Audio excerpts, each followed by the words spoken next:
नमस्ते। मेरे लिए हर्ष और सुख की बात है कि ह्यूस्टन में ऐसा कोई आयोजन हो रहा है और मैं उसमें भागीदारी निभा रही हूँ। मेरा यह 5वां वर्ष है ह्यूस्टन में। हमने ऐसे कार्यक्रम किए हैं भाषा और साहित्य और इसी प्रकार के अन्य विषयों को लेकर, पर भारत भवन में यह मेरा प्रथम कार्यक्रम है। 2-3 बातें मैं, क्योंकि समय की बहुत सीमा है और यह भाषा का विषय ऐसा है कि यदि आप मुझे 1 वर्ष दें और प्रतिदिन 5 घंटे दें तो मैं 5 घंटे प्रतिदिन इस पर आपसे चर्चा कर सकती हूँ। बहुत कुछ है कहने को। सभी अधिकांश लोग जो है भारत से जोड़कर भाषा को देखते हैं, इसके साहित्य, इसकी इतिहास की बात करते हैं।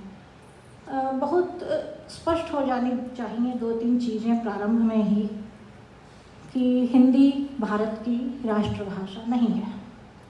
हिंदी भारत की राजभाषा है और उसके बहुत से कारण हैं।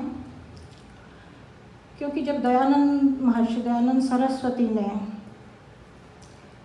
पहली बार राजभाषा शब्द प्रयोग किया था हिंदी के लिए, फिर गांधी जी ने उनके इस संकल्प को आगे बढ़ाया और स्वतंत्रता आंदोलन में हिंदी की भूमिका को लेकर, क्योंकि एक ऐसी भाषा चाहिए थी, यदि हम किसी एक भी भाषा पर एकत्र नहीं हैं, जुड़ते नहीं हैं, एक मत नहीं होते हैं, बाकी बातें सभी बहुत बाद में आती हैं।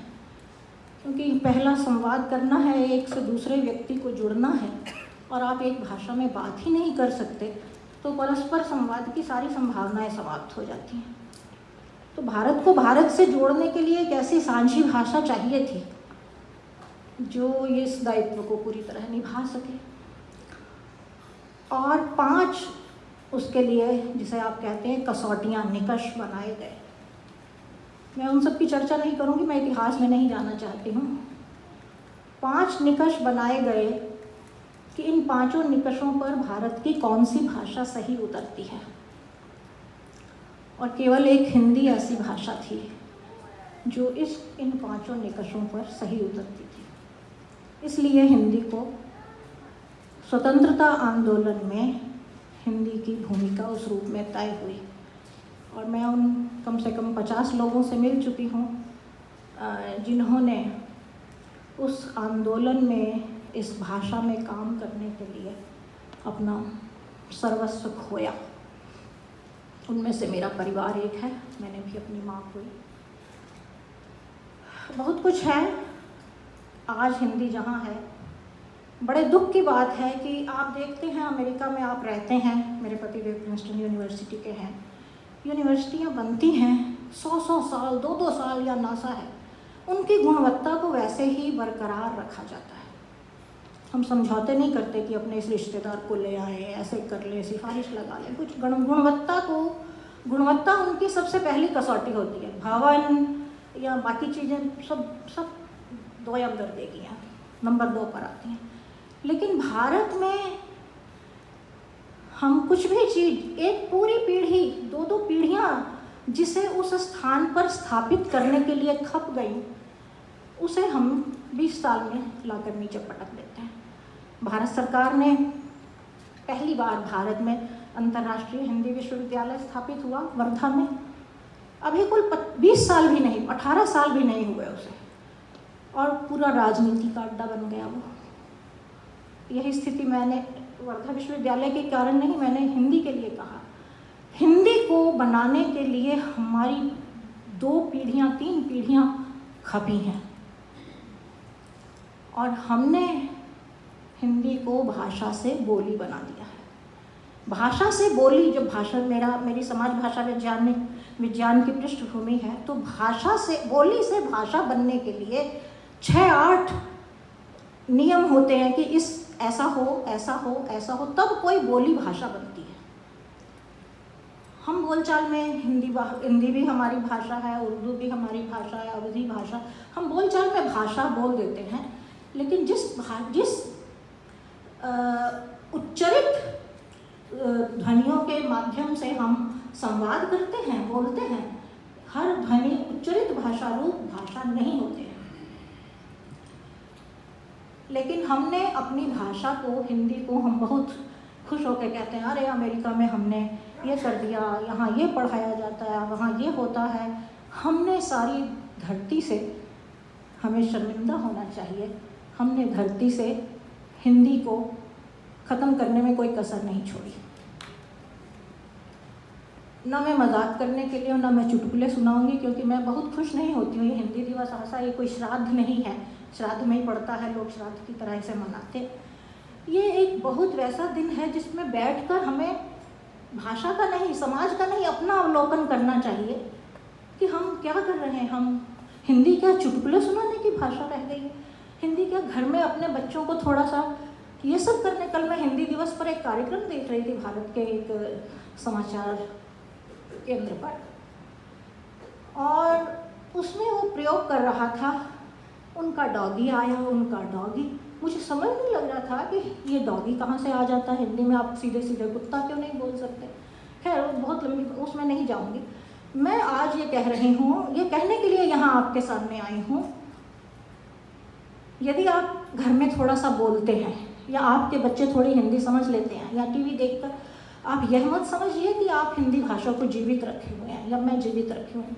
यदि आपके, मेरे बच्चे भाषा को लिखना पढ़ना, पूरी व्याकरण सम्मत भाषा जिसे कहते हैं, यदि वे उसे लिखना पढ़ना समझना नहीं जानते हैं, तो आपने भाषा को बोली बनाने में अपना पूरा योगदान दिया है।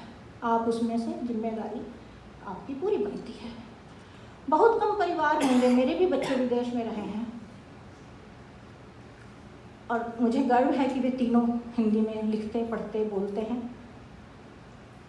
लेकिन मेरी भी चिंताएं, जब वो यहाँ रहते हैं, विदेश में रहते हैं, यूरोप में रहते हैं, अमेरिका में, कोई कहीं किसी के भी बच्चे, मैं अपने बच्चे, क्योंकि मैं आपके बारे में, सबके बारे में व्यक्तिगत रूप से नहीं जानती, इसलिए मैं अपना ही बोल रही हूँ कि हमारी चिंताएं साझी हैं कि हमारे बच्चे इस भाषा पे। और जब भाषा मर जाती है, जब स्वतंत्रता आंदोलन में गांधी जी ने भाषा को, संपर्क भाषा का महत्व दिया और उसे स्वतंत्रता आंदोलन में अग्रणी भूमिका निभाने का जिम्मा उठाया, उस समय भारत में 1700 बोलियां थीं। आज भारत में 1350 हैं। 350 बोली भाषाओं की मरण हो चुका। आप यूनेस्को के आंकड़े उठाकर देखिए, भाषाएं किस गति से मर रही हैं। और वे मरती क्यों हैं? क्योंकि हम उन्हें प्रयोग नहीं करते हैं। आप प्रयोग नहीं करेंगे, वो मर जाएगी, निष्प्राण है। तो हिंदी भाषा के रूप में मर रही है, लगभग मरने के कगार पर है, बोली के रूप में। और मजे की बात यह है, आजकल जो जिस तरह की राजनीति चली आ रही है, जो जब भाषा को, हिंदी को राजभाषा का दर्जा दिया गया, वही राजनीति उस समय भी थी। यदि एक भी राज्य भारत में यह कहता है कि हिंदी मेरी भाषा नहीं है और मैं उसे अपनाने के लिए तैयार हूँ, तब तक अंग्रेजी ही भारत की राजभाषा रहेगी। ये संविधान में साफ साफ लिख दिया गया। इसलिए 70 साल बीतने के बावजूद, क्योंकि हमारे भारत के सभी राज्य एकमत नहीं हुए हिंदी पर, और भाषा को इतनी षड्यंत्रपूर्वक मारने की कोशिशों, जैसे भोजपुरी एक 8वीं अनुसूची बन गई, अनुसूची में जितनी भाषाएं हैं उनके लिए पुरस्कार तय हो गए, उनके लिए अकेडमियाँ बन गई, उनके डायरेक्टर और ये सब नौकरियाँ मिल गई, उनको आने लगी पगार। तो वे सोचते हैं कि अभी इसकी, हिंदी की 36 बोलियाँ हैं जी। हिंदी अपने आप में कोई वैसी नहीं है कि किसी बोली से भाषा बनी हुई है। उन 36 बोलियों के समूह को हिंदी कहते हैं। उसमें कोंकणी, मगही, भोजपुरी, कौरवी, कोंकणी नहीं, कौरवी, छत्तीसगढ़ी, बुंदेलखंडी, ये सारी राजस्थान से लेकर इधर तक की, पूरा प्रदेश तक की 36 बोलियों का समूह हिंदी कहलाता है। और उसमें जो राजनीति चल रही है अभी कुछ सालों से, वो यह कि इनमें से कई सारी भाषाओं को, कई सारी बोलियों को भाषा का दर्जा दे दिया जाए। मुझे 10 मिनट दिए गए थे शायद, उषा जी, मुझे 10 मिनट थे, तो मुझे बता दीजिएगा कितने मिनट शेष रह गए हैं। 1 मिनट शेष रहा है। तो खैर, तो ये राजनीति में अब फिर उसमें नहीं जाऊंगी। तो मैं आपको यह कहने के लिए कि आपका दायित्व है, मेरे से जो भी चाहें, मेरा संपर्क सभी के पास है, नहीं तो आप आर्य समाज ग्रेटर ह्यूस्टन आ जाएं DAVSS में, आप मुझसे कभी भी संपर्क कर सकते हैं। मैं बहुत विस्तार से इस पर चर्चा करना चाहूँगी। बहुत हम हिंदी का श्राद्ध मनाने के लिए एकत्रित नहीं हुए हैं यहाँ पर, इस पर बहुत गंभीर विमर्श की ज़रूरत है। अगर विपिन जी सहमत हो तो हम इसे एक आंदोलन के रूप में भारत भवन से प्रारंभ करना चाहेंगे। इस पर गंभीर विमर्श हो, नई पीढ़ी को जोड़िए। और अमेरिका इसलिए महत्वपूर्ण हो सकता है उसमें, जैसे योग से जब योगा हो गया तो भारत वालों ने अपनाया, तो यदि आप भाषा को बचाना चाहते हैं तो आप अमेरिका से पहल करेंगे तो शायद भारत में हिंदी सांस ले सकेगी। इसलिए आपको अपनी भूमिका निभाने में अपने बच्चों के साथ कम से कम घरों में हिंदी बोलिए। आपके बच्चे स्कूल में, कॉलेज में, ऑफिस में, मेट्रो में, ट्रेन में, जहाँ भी वो जाएंगे, नौकरी पर, सभी जगह वे अंग्रेजी सीख लेंगे। मीडिया में सभी जगह से अंग्रेजी सीखेंगे, लेकिन हिंदी उन्हें और कोई नहीं सिखा सकेगा। हिंदी आपका घर सिखा सकता है। इसलिए आप हिंदी को तजकर भारत से अलग होकर यहाँ आए, ये मत सोचिए आप हिंदी को तिलांजलि देकर आए हैं। भाषा को जीवित रखिए अपने बच्चों के साथ। इसीलिए केवल 3 चीज़ों के साथ मातृ शब्द जुड़ता है, मातृभूमि, मातृभाषा। तो जो भाव, जितना स्नेह, प्रेम और आदर आप अपनी माँ के लिए समझते हैं, वही आदर और प्रेम इस भाषा को दीजिए, तब आपकी माँ थोड़ी सांसें ले सकेगी। धन्यवाद।